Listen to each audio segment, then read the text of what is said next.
Okay, media. This is actually a pretty large section, and I wanted to cover it all together because basically it really darts around back and forth a lot between what you have to do and what the different settings are in order to implement your media properly. Media is basically all of your photos, images, videos, audio, anything like that that you would consider multimedia. However, your media is not just limited to those individual things. You can also upload zip files, PDF files, and other such things and attach them to your post much the same way that you do with your photos and other multimedia. And that's actually a lot of things that's something that not a lot of people really know about and therefore don't really fully utilize. So basically, it's pretty straightforward. Your media library is basically going to look a lot like all your other things, such as your editing posts and your editing users and stuff like that once you get media into it. So in order to add new media, obviously you can go under the media and hit add new or add new button next to the title.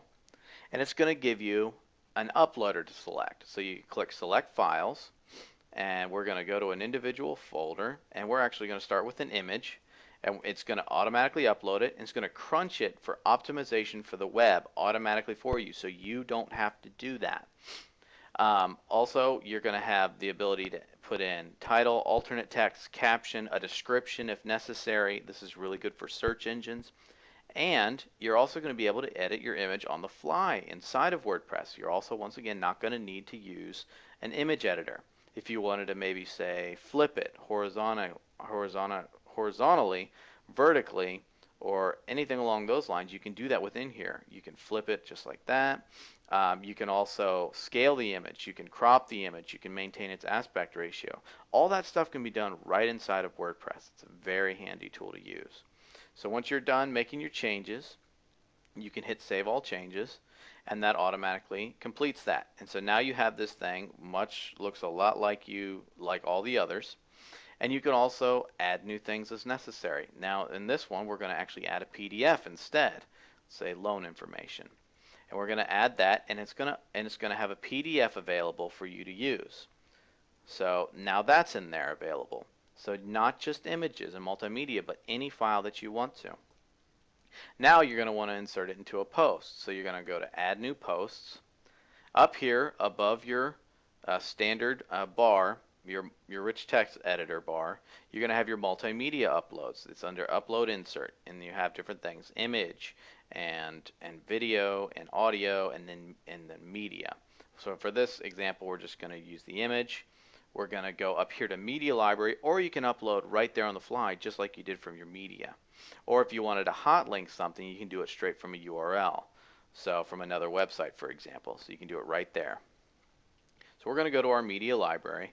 We're going to select this thing that we uploaded. And we're going to have the ability to do a couple things here. We can once again edit it right then and there.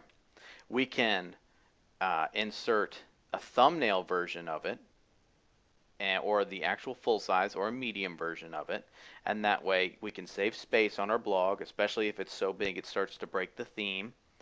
And what we can do is we can put the thumbnail in and we can have a couple of different options here. The link URL can go to either the full file, which is the image, or let's say the PDF or something like that, or just the post URL, which is basically the attachment to that individual post. So you can click that and it'll go in there and it'll actually show you a special page that will only show that attachment. So it's a very handy thing, especially if your theme utilizes it. You hit insert into post, file URL, and it'll automatically insert it for you. After, let's say if you want to make edits or changes to it, you can click on this little edit, or if you want to remove it entirely, you can click delete and it'll do that all automatically for you.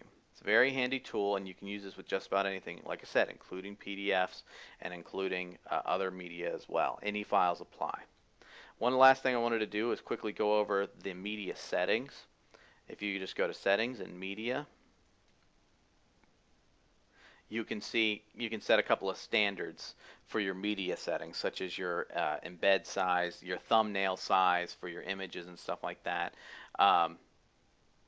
And that's in case if the ones that are default for WordPress aren't the ones that you want for your particular blog. If you find yourself always resizing the width of your thumbnails, you can always adjust that right here automatically. And that pretty much does it for media.